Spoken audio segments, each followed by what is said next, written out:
manufactured. Those products which are jointly manufactured are termed as joint product. For example, crude oil. When we extract parts of the oil, it is in crude form. Then what do? We jointly manufacture all types of parts of oil, all sort of oil. Yes or no? There in the crude oil you will find highly inflammable petrol, diesel, kerosene, grease, oil, coulter. All these are the different products. You cannot jointly extract just oil. While extracting crude oil, you can't just separately extract petrol, separately extract diesel. They are jointly extracted. Then in the oil refineries, they are refined. The crude oil is refined and separation takes place. You need to separate them. Highly inflammable petrol, the diesel, kerosene, oil, grease. It is separated in the refineries. And along with that, while extracting what's the crude oil, you will get gas also, LPG gas, liquefied petroleum gas. So at the time of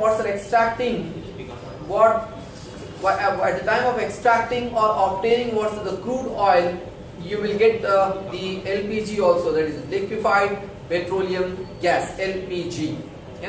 But they are jointly manufactured. So once they have come up, once they are extracted, what you need to do? You need to segregate them, separate them.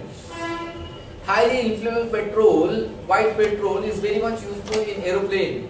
Petrol usually consumed by us. Diesel is what? Diesel run cars or diesel run autos. Then diesel, we don't have autos. Diesel? Achha. So diesel run the four-wheelers.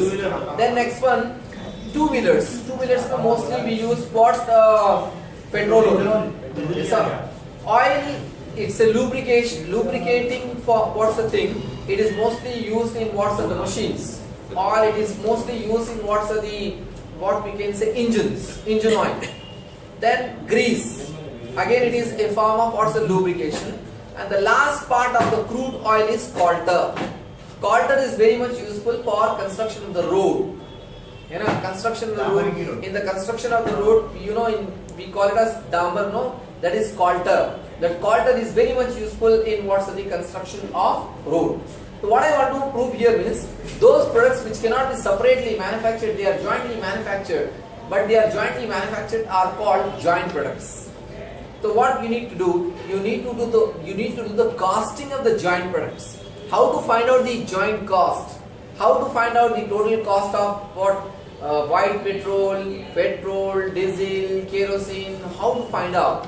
That we have to learn in this concept called joint product. Achha. The other one is what? Byproduct. What is meant by byproduct? The product which is incidentally obtained at the time of manufacturing of the main product is termed as byproduct. You are manufacturing, we can say sugar. In case of sugar industry, what do? We crush the sugar cane. Once the sugar cane is crushed, then the pulp of the sugar cane is very much useful for paper manufacturing industries.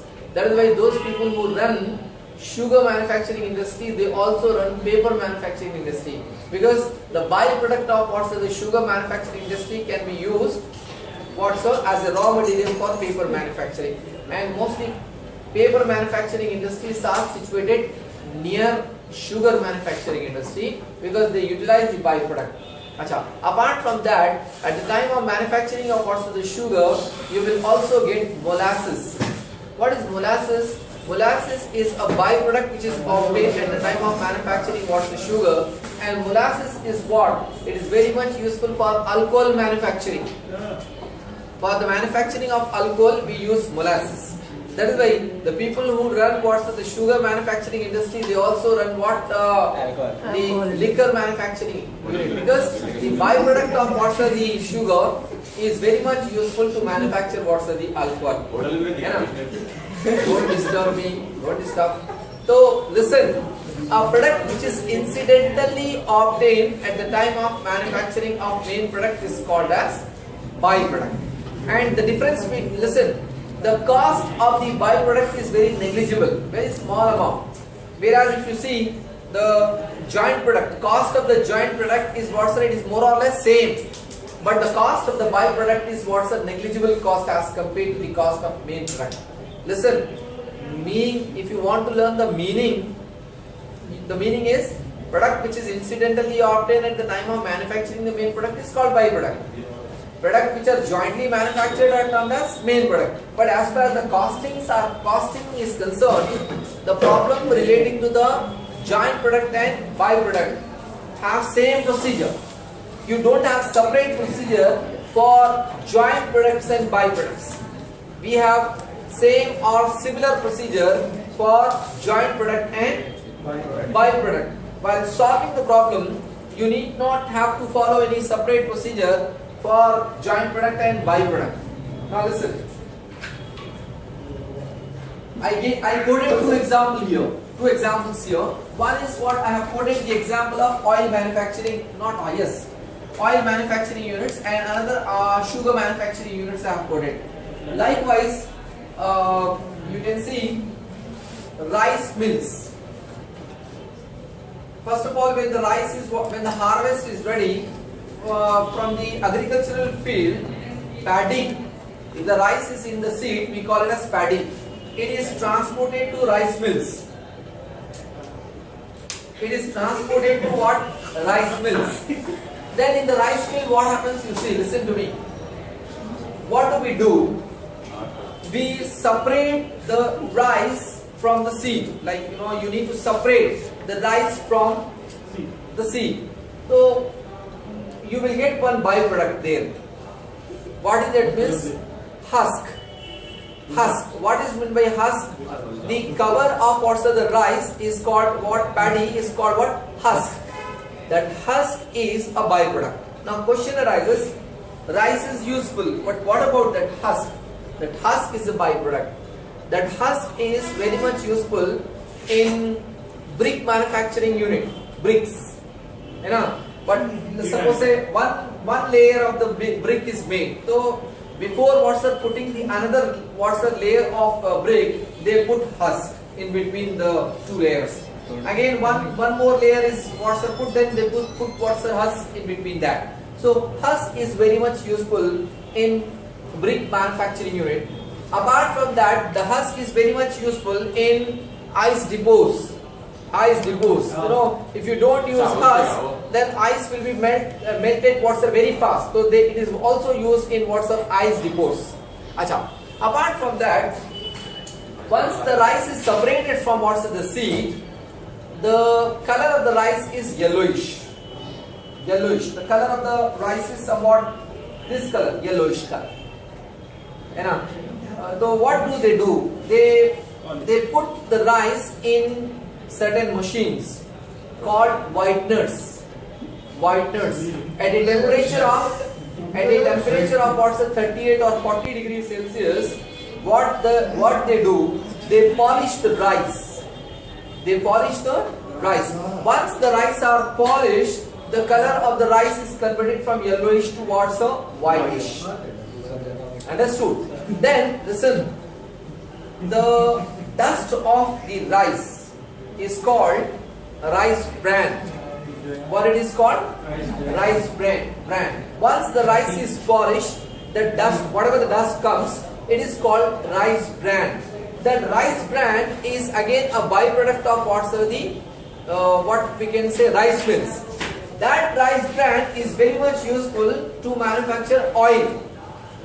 In the market, you will find rice bran oil. What is the rice bran oil? After polishing the rice, whatever the dust comes, that is called rice bran, and that rice bran is very much useful to manufacture oil. So oil manufacturing units use those rice bran they use, and with the help of that rice bran oil is manufactured. Previously we used to have only groundnut oil, but now cotton oil, rice bran oil, different types of what's the oils are available in the market. So rice bran is useful. Then once rice is polished, then rice is separated. The big rice, medium rice and very small rice. The big rice or the complete rice is what it is used by us for our daily consumption. Medium rice is used by middle class or lower middle class people. And very small rice is again, it is a byproduct of what's the rice milling. So where that very small rice is used, that very small rice is used as a feed in the poultry industry. It is used as a feed in what? Poultry industry. That means it is feeded. That means all the chickens are the chickens are feeded with the very small rice. So you can see the situation. What do we think? Just a farmer manufacture what's the rice? That's it. But rice milling has certain byproducts. One is husk, another is rice bran, and third one is what's the very small rice. And different things are useful at different places. So you learn these things when you practically exposed to those things. That is why at graduation level and post-graduation level, what I suggest you, whenever you get an opportunity to visit industries, you will get idea. No doubt in one day you cannot become the manufacturer and one day you can't become the owner of a big unit, but you will get idea. With that idea, you can start your own business unit tomorrow. You can set up your own business unit. You will get an idea to set up your own business and you can involve yourself in the manufacturing industry. Understood? So industry may be manufacturing industry or a trading industry. In the manufacturing industry, you can buy raw material and convert it into finished goods and sell it. Yes or no? In case of trading concern, you buy the finished product and sell it in the market. Yes or no? So these are the different examples I have quoted here.